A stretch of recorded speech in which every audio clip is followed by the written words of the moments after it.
Hello, and welcome back to the Citi-Zen-Ship show. My name is Clinton.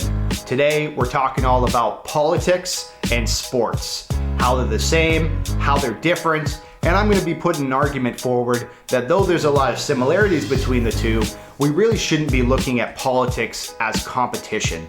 Politics is inherently collaborative. It is about the public good, where sports is about that conflict. And though that there's a lot of people who will say that there's a lot of similarities between the two, I actually think that's a negative when it comes to the political process. Now, I'm a sports fan, mostly a hockey fan, but I've been watching a lot of baseball recently. I'm filming this in October, which is the prime month for sports. Hockey's back. We got the MLB playoffs, American football. It's a good time to be a sports fan.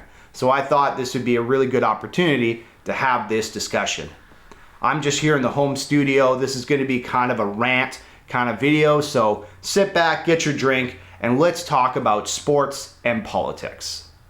First thing I want to say is that sport really does have a place in society. I think it's important to I was thinking about how I wanted to frame this, and the wording I'm kind of going with is controlled aggression. Sport is really an avenue where people can kind of get out these primal urges to yell at the TV, to chant during the game, to cheer a big home run. These are important things. You know, human beings are tribal by nature, and I don't think it's necessarily a bad thing that we have sports as an outlet to kind of express these kind of emotions.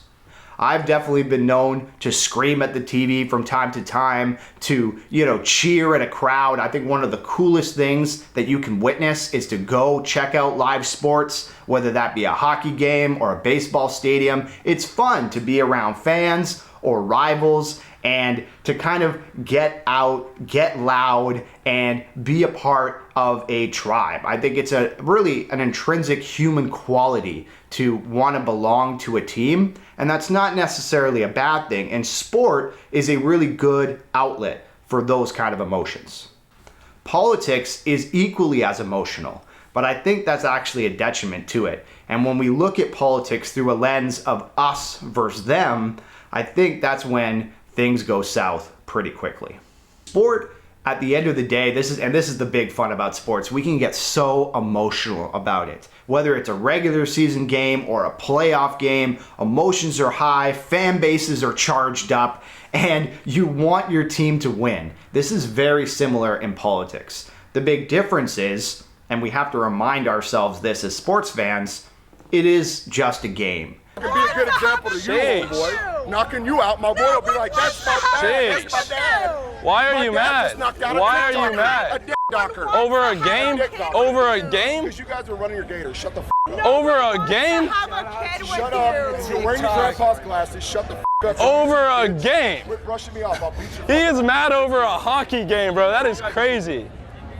Right? In politics, however, it's not a game. This is our lives, right? The decisions that politicians make will impact how much taxes you pay, will impact the healthcare opportunities that you have access to. These are real world consequences that really have a bigger impact on people's day-to-day lives. There's an old expression that says, you may not take interest in politics, but politicians will take interest in you. The fact that even if you completely check out of politics, these decisions really do impact your day-to-day. Where on the flip side, if you don't care about sports, you don't care about sports, and it really doesn't matter to you. Except if maybe politicians are funding sports teams and building arenas, and then your taxes are involved in that, but that's kind of a little bit of an aside. When looking at the similarities between politics and sports, I think it's a really easy metaphor to draw that a sports team or a franchise operates very similarly to a political party. It is very much, they have colors, they have logos, they have a team mentality, and it is very much an us versus them. Whether it be the Vancouver Canucks or the Liberal Party of Canada, these organizations very much act like teams.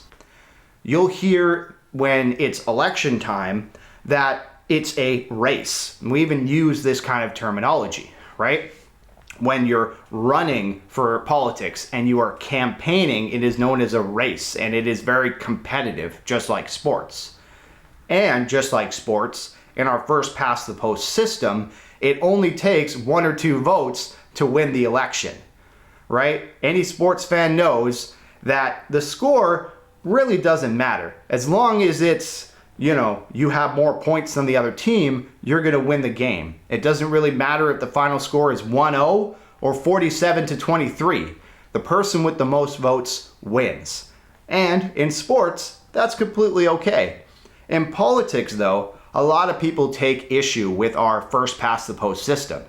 There's been many elections in recent history. I can even think back to the British Columbia election we just had last October, that we had literally 24 votes separating some candidates. And then because you get 12 or 24 more votes, you now have control over the full district.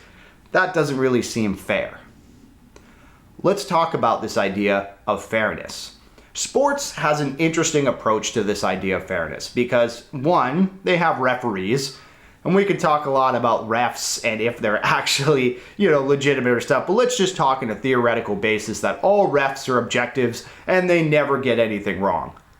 J'ai un chant pour les refs, tout le monde. On répète. I'm blind. I'm deaf. I wanna be a ref. I'm blind. I'm deaf. I wanna be a ref. I'm blind. I'm deaf. I wanna be a ref. I'm blind. I'm deaf. I wanna be a ref. I'm blind. I'm deaf. The importance of a ref is to follow the rules and to call a fair game.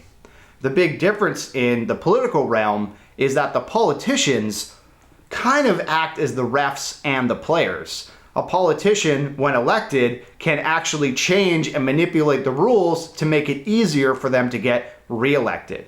You may be familiar with the term gerrymandering. This is when politicians will pick their voters. They will redraw districts or redraw ridings in order to maximize their voters and minimize other people's voters. This is a big critique of politics and goes into the corruption of politicians. As the argument follows, the people should pick their politicians. Their politicians should not pick the people.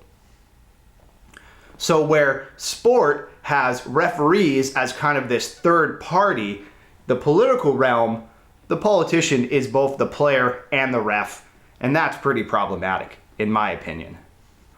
A big similarity also between politics and sports is the media and how the media kind of talks about this stuff. The media will refer to campaigns as races. There will be debates, which are tete-a-tete, head-to-head combat, where there are clips and highlights of the event. These are televised and blasted out through all social media, and even if you missed the game or the debate, you'll be able to watch these various highlights. The media is very consumed with the combative nature of politics. If we can go into the idea of polling and data and statistics, these are really embedded in both sports culture and politics, looking at the numbers, trying to make projections, trying to figure out how the campaign will end.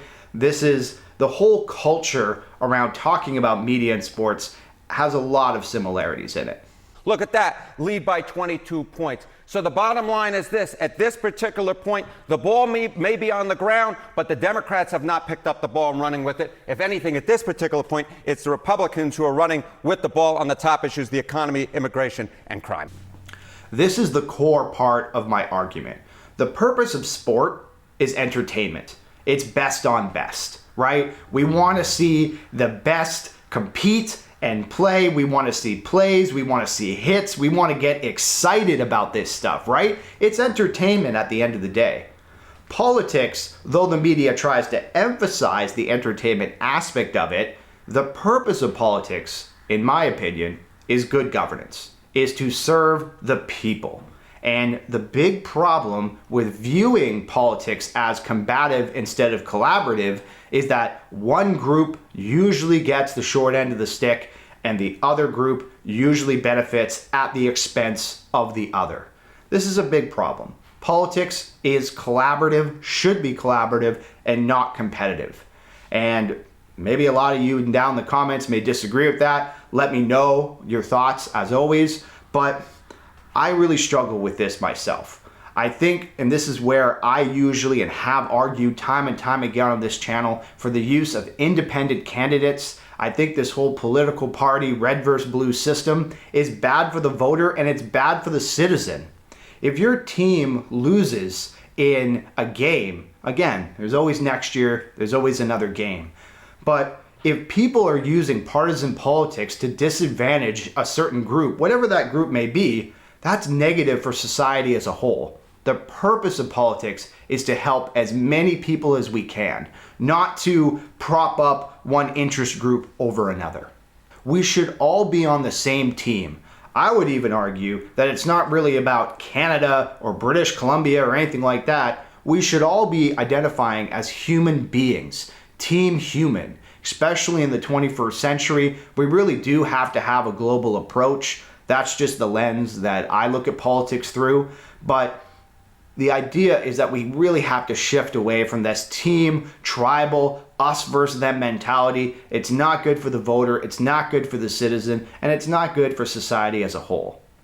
Maybe together we can take a more team human approach, work collaboratively with each other. Again, I want to emphasize, there's nothing wrong with wearing your jersey, with wearing your colors, going to the stadium, yelling your heart out. I think it's an important part of society. But that should stay in the realm of sports. It should not translate to politics. Politics is collaborative, not competitive, and we need to treat it as such.